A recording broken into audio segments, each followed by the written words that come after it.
Luzon, Visayas, Mindanao at buong mundo. Ngayon ay Biyernes, katapusan ng Enero 2025. Ako si Barbie Mulak at ito ang balitang A to Z.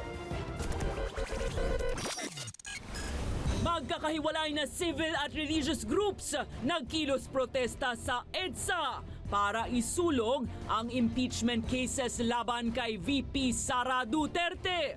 Pero ibang grupo, kinastigo rin si Pangulong Marcos.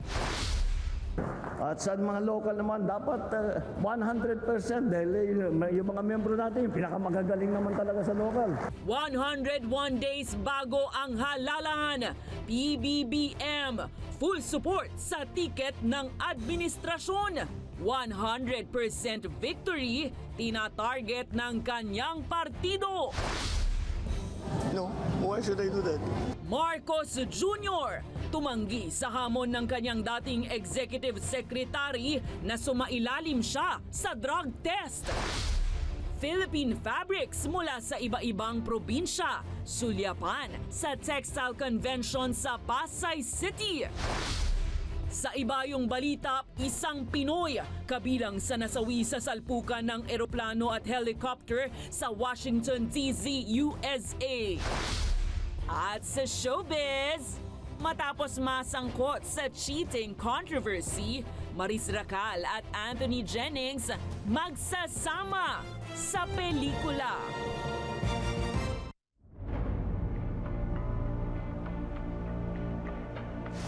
Magandang gabi, pambungad sa ating newscast. Nagsagawa ng kilos protesta ang iba-ibang civil at religious groups ngayong Biyernes sa EDSA Shrine. Sigaw nila, panagutin ang Administrasyong Bongbong Marcos Jr. kaugnay ng 2025 national budget at ipanawagan ang mga nakabimbing impeachment cases laban naman kay Vice President Sara Duterte. Ang detalye sa balitang A to Z ni Naomi Almojano. Marcos budget pahirap!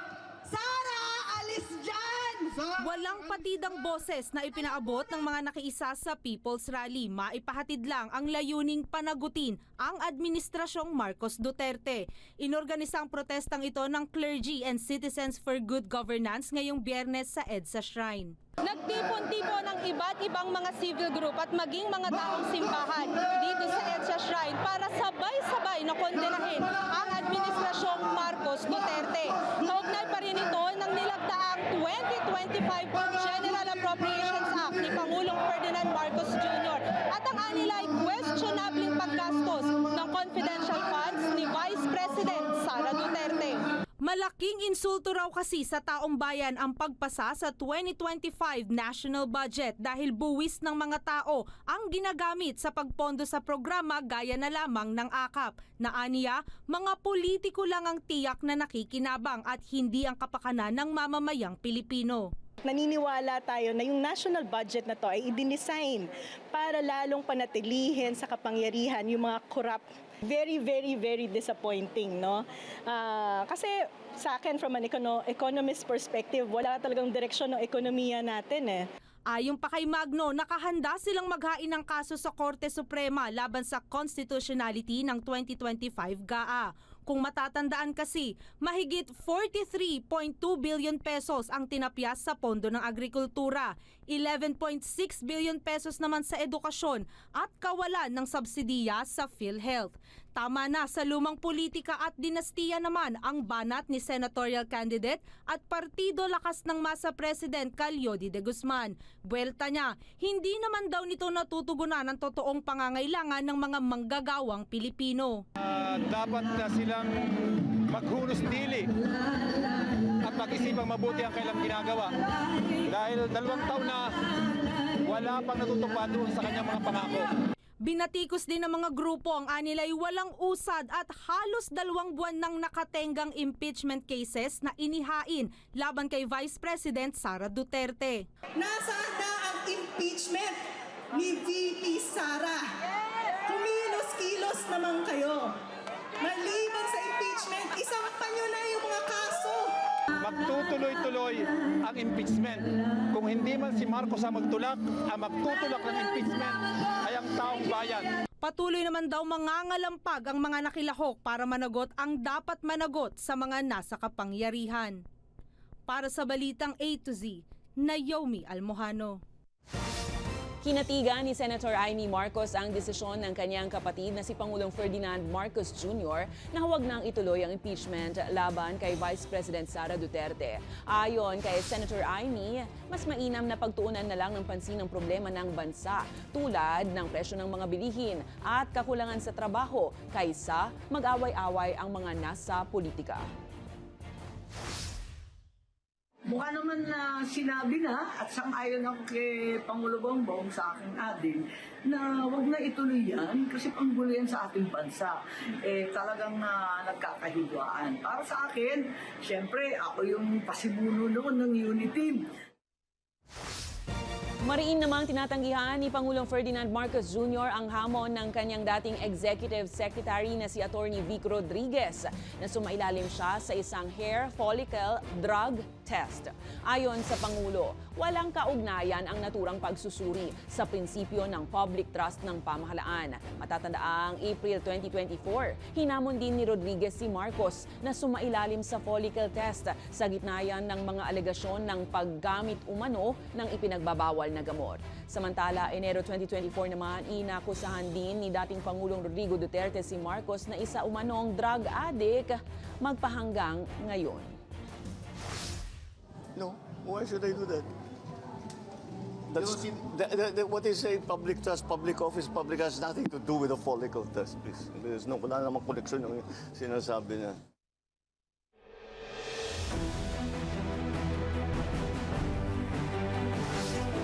Nababahala si Pangulong Marcos sa serye ng mga naarestong Chinese national dahil sa umano'y espionage o pang-eespiya sa mga military sites sa bansa. Sa ngayon, 6 na ang bilang ng umano'y Chinese spies na hawak ng mga otoridad, pero posibleng mayroon pa silang ibang kasabwat. Of course, we are very disturbed by anyone conducting such espionage operations against our military. Aminado si Pangulong Ferdinand Marcos Jr. na nakakabahala ang serye ng pag-aresto ng mga umano'y espiya mula China dito sa bansa. Huwebes, hinarap ng National Bureau of Investigation at ng Armed Forces of the Philippines ang 5 Chinese nationals na inaresto dahil sa umano'y pagmamanman sa galawan at aktibidad ng Philippine Navy at Philippine Coast Guard sa Palawan. Ang ilan sa kanila naglagay pa ng CCTV sa dagat habang may nahuli ring nagvi-video ng mga barko ng PCG. We have no contact with no official contact with China. The investigative services are still developing more information to see exactly what operations they have been doing. Ayon sa NBI, kasabwat umano ng 5 Tsino si Deng Yuanqing, ang Chinese national na inaresto nitong January 17 dahil rin sa umano'y pang-eespiya sa military sites ng bansa. Una nang itinanggi ng Chinese Embassy at ng asawa ni Deng Yuanqing ang akusasyon. Of course po, i-deny nila saying na sila'y mga turista. Tapos yung iba, to justify their existence here in the Philippines, nag-asawa na po ng Pilipina. Matatagal na po rin sila dito. Sinasabi nila na hindi sila graduate ng People's Liberation Army na University of Science and Technology. But then, open source information, i-google mo lang yung pangalan nila, lalabas naman that they are alumni of PLA University. Ayon sa Pangulo, posibleng may iba pang kasama ang 6 na umano'y Chinese spies. Sleeper talaga, sleeper. Ang tinatawag na sleeper. So, at kailangan, kung sakal, baka naman, pagka nakausap natin sila, masabi sa atin, baka meron pa mga iba. Ang issue ng umano'y Chinong espiya ay dagdag sa tensyon sa pagitan ng China at Pilipinas. Huwebes nang hamunin ni Pangulong Marcos ang China na itigil ang pag-aangkin at panghaharas sa West Philippine Sea. Stop claiming our territory. Stop harassing our fishermen and let them have a living. Stop ramming our boats. Stop water cannoning our people. Stop firing lasers at us. And stop your aggressive and coercive behavior. and we'll return the Typhoon missiles.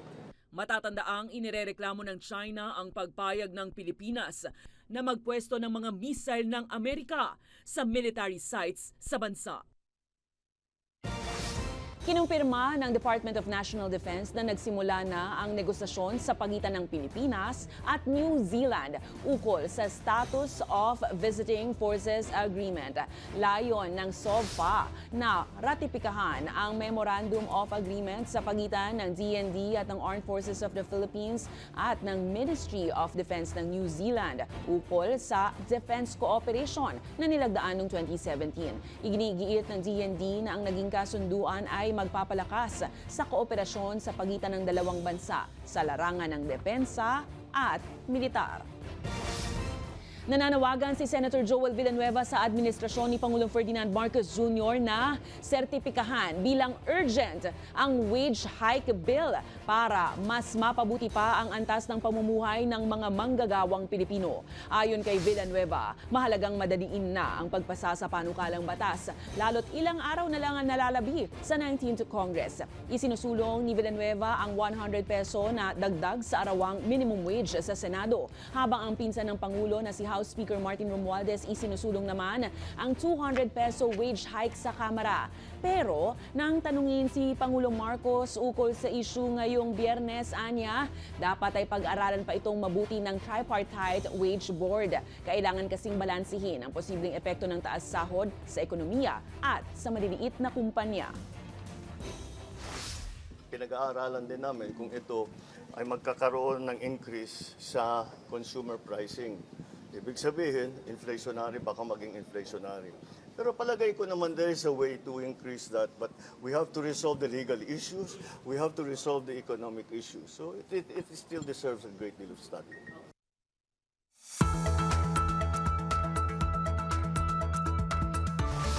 Mga ka-A to Z, ilabas mula sa kabinet ang makakapal na kumot.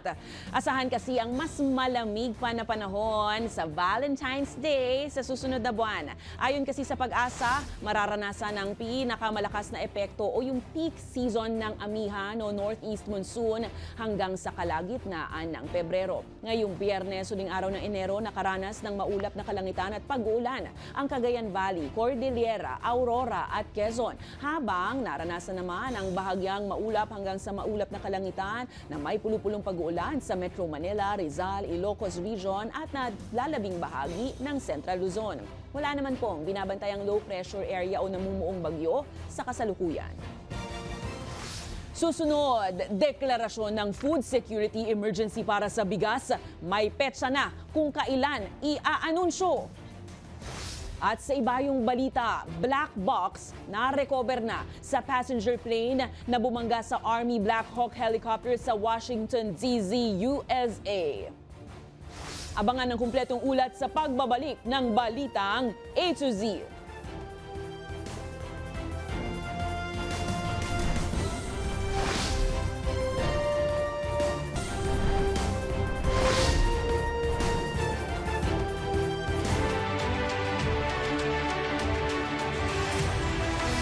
101 days na lang bago ang eleksyon. Naniniwala si Pangulong Ferdinand Bongbong Marcos Jr. na makatutulong sa mga kandidato ng kanyang partido ngayong halalan ang mataas na satisfaction rating ng publiko sa kanyang administrasyon na siyang lumabas kamakailan sa SWS survey. Sa Leader Summit ng Partido Federal ng Pilipino ngayong araw sa Maynila, ipinahayag ni Marcos ang kumpiyansa sa mga lokal at senatorial candidates ng PFP. At bilang chairman ng PFP, ipinangako rin ni Marcos ang buong suporta sa lahat ng kandidato ng ANYA ay pinakamalakas na partido sa bansa ngayon. Ayon pa kay PBBM, target nila ang 100% panalo sa darating na halalan. Basta kami sa leadership ng PFP sinasabi natin, walang dapat matalo dito sa ating mga kandidato dahil yan ang pinakamagagaling. Sa Senado, 12-0 dapat. Yan ang habol natin. At sa mga local naman, dapat 100% dahil yung mga membro natin, yung pinakamagagaling naman talaga sa local.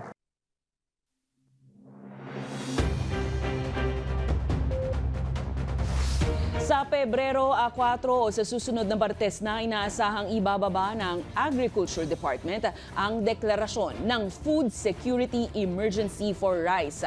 Kaya't asahan na ayon sa ahensya ang paglabas sa merkado ng mga mas murang bigas na tig 38 pesos kada kilo mula sa National Food Authority. May balitang A to Z si Ace Cruz. Posibleng sa Martes, February 4 na ibaba ng Department of Agriculture o DA ang deklarasyon ng Food Security Emergency for Rice sa bansa. Ito ay ayon kay Agriculture Secretary Francisco T. Laurel Jr. matapos na matanggap ang resolusyon mula sa National Price Coordinating Council o NPCC. I have to resign as part of the board. Then by Tuesday malamang we will be declaring the rice emergency. Malaking bagay anya ito sa local farmers dahil paniguradong mabibili ang mga ani nilang bigas. Oras na umiral ang Food Security Emergency for Rice, ititinda ng National Food Authority o NFA ang 300,000 metric tons na bigas sa kanilang warehouses sa iba't ibang lokal na pamahalaan sa bansa. Releasing 300,000 tons of rice to the market within 6 months, I think will ease the, soften the market, at hopefully bumaba ng konti pa yung presyo ng bigas. Nauna nang nagpahiwatig ng kagustuhang bumili ng mas murang bigas ang ilang Metro Manila mayors. Sa LGU will be 36, then bentahan dapat nila is 38 years. Welcome ito sa ilang consumers gaya ni Dennis na may karindira at aminadong laging abonado sa gastusin. Gayunman, duda siya sa magiging kalidad ng ibebentang murang bigas mula sa NFA. Sila ba, hahabol sila sa panlasa o amoy ng asmin, denorado, yung mga ganon? Siyempre, ang NFA, hindi naman nila kayang siguro ihabol yung ganong lasa. Yung bigas talaga, kung mababa nga ang presyo, halos hindi mo na mamasik mura. Noon na nang sinabi ng farmers group na Sinag na suportado nilang hakbang na ito ng pamahalaan pero binigang din na mas malaking issue ang ilang polisiya ng pamahalaan. Kabilang Executive Order 62 na tapyas taripa sa imported na bigas na tanging importers at traders lang nila ang nakikinabang kahit mainam na repasuhin ito.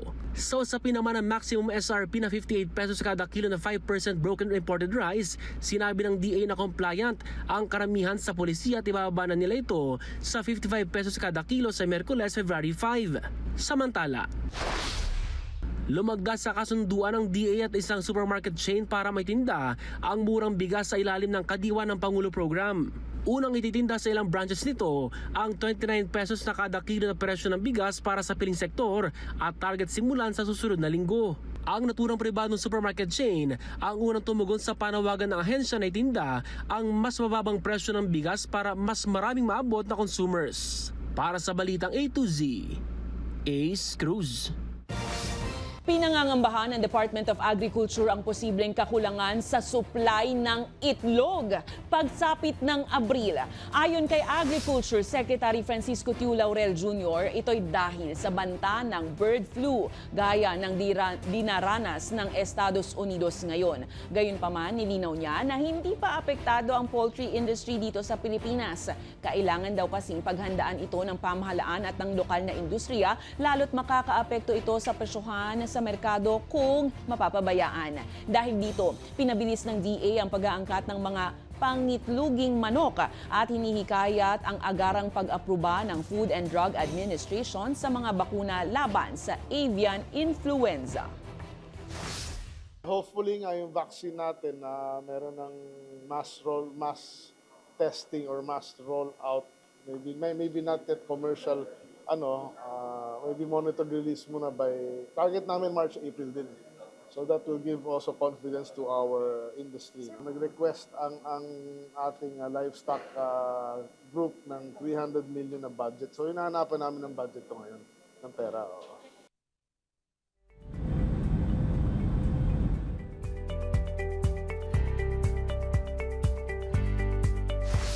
Patuloy ang pag-recover ng mga otoridad sa mga biktima ng salpukan ng isang passenger plane at helicopter malapit sa Potomac River sa Washington, D.C., USA nitong Miyerkules.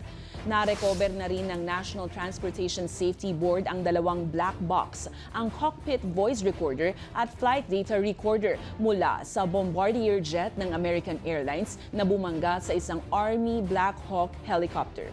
Ayon sa investigasyon, isang air traffic controller lamang ang nagmamando sa parehong eroplano at helicopter sa Reagan National Airport nang mangyari ang banggaan, imbis na sa karaniwang 2 controllers. Samantala, kinumpirma naman ng Philippine National Police na mayroong isang Pilipinong nasawi sa insidente. Tinukoy ito ng mga otoridad bilang si Police Colonel Pergentino Malabed Jr. na hepe ng PNP Supply Management Division. Ayon sa kapulisan, nasa isang official travel si Malabed nang mangyari ang kolisyon. Kinilala naman ang mga nagawa ni Malabed at pagkakaroon ng dedikasyon sa kanyang karera. Ipinababatid ng pulisya ang pakikiramay sa pamilya ng biktima at kinilala ang naging serbisyo nito sa bansa.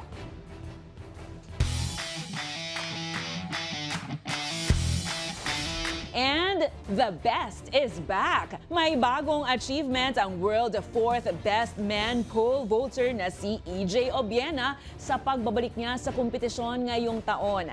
Nasungkit ni Obiena ang silver medal sa katatapos lang na 2025 International Jump Meeting Cottbus sa Germany. Matagumpay na nalampasan ni Obiena ang 5.40 meters, 5.55 meters at 5.65 meter mark sa iisang attempt lang. Pero pagdating sa 5.75 meter mark, bigo ang atleta dahilan para sa kanyang silver medal finish. Gayunpaman, malaking achievement pa rin ito kay Obiena dahil may medalya agad siyang nakuha sa muling pagbabalik kompetisyon matapos ang kanyang back injury noong 2024. Congrats, EJ!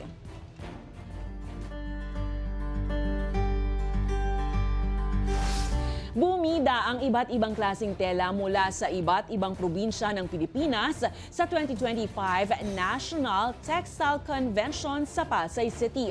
Bahagi ito ng pagsuporta ng gobyerno sa ilan nating mga kababayang may maliliit na negosyo para mas lalong mapalago ang industriya ng tela sa bansa at sa buong mundo. Ang detalye sa balitang A to Z ni Lane Garcia. Hindi mo na kailangang pumunta ng ibang bansa para humanap ng mga dekalidad na uri ng tela na magagamit mo sa iba't ibang kagamitan. Dito kasi sa isang trade fair exhibit na inorganisa ng Department of Science and Technology sa Pasay City, samot-saring produkto na ginamitan ng tela ang makikita mo na tiyak, pasok sa taste at aurahan mo. Mapasapatos, bags, damit, accessories. Name it, they have it! Kaya naman sa ikalawang araw ng forum ng 2025 National Textile Convention o TELACON ngayong araw ng Biyernes, January 31, tinalakay ang pagtangkilik at pagkilala sa napakarami at napakayamang textile industry ng Pilipinas na sumasalamin, of course, sa mayamang kultura ng bansa. From traditional to modern, makikita mo rito. Isa na riyan ang sapatos na gawa sa abaka ng Aishi Footwear mula sa Liliw, Laguna na fully handmade ang pagkakagawa.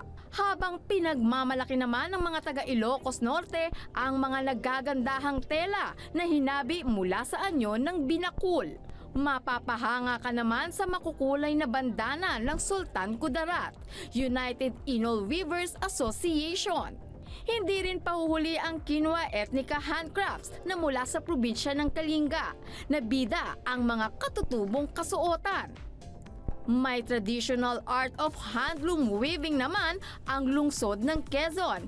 At take note, eco-friendly ito dahil ang mga tela ng kanilang mga produkto hindi mo aakalaing made in plastic. Focus ng aming community center dito sa QC, which is yung pag-upcycling po ng plastic materials. Tumatanggap po kami ng donation, ng mga plastic donations. Tinaturn po namin siya into something useful, katulad po nitong bag namin, yung mga pouches po namin dito. At syempre, curious tayo mga ka-A to Z, kaya maging ako mismo sumubok mag-hobby. Wow! Amazing! Tunay ngang iba ang galing ng Pinoy at basta made in the Philippines, talagang panalo ang kalidad ng produkto na high class saan man sa mundo. Para sa Balitang A to Z, Lane Garcia. Sa aming pagbabalik sa showbiz, matapos masangkot sa cheating controversy, Mariz Racal at Anthony Jennings magsasama sa isang pelikula. Manatiling nakatutok, kayo ay nanonood ng Balitang A to Z.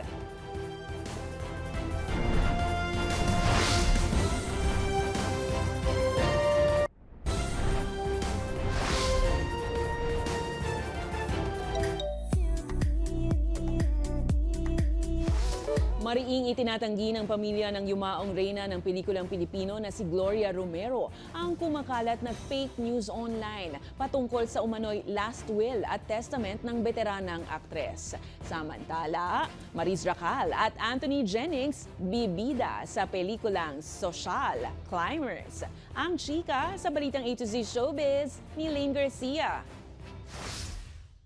Mariing pinabulaanan ng naulilang pamilya ng yumaong queen o Philippine cinema Gloria Romero ang kumakalat sa social media tungkol sa umano'y last will and testament ng aktres. Sa isang interview, sinabi umano ng anak ni Gloria Romero na fake news ito at walang bahid ng katotohanan. Kalat na kalat kasi ang umano'y ipon ng yumaong aktres na aabot sa mahigit 70 milyong piso. Kung saan may kanya-kanyang laan at kung ano ang gagawin sa pera, maging sa magiging tagapagmana nito. Pinag-aaralan naman daw ng pamilya ni Gloria na magsampa ng kaukulang kaso laban sa mga taong nasa likod ng fake news na ito.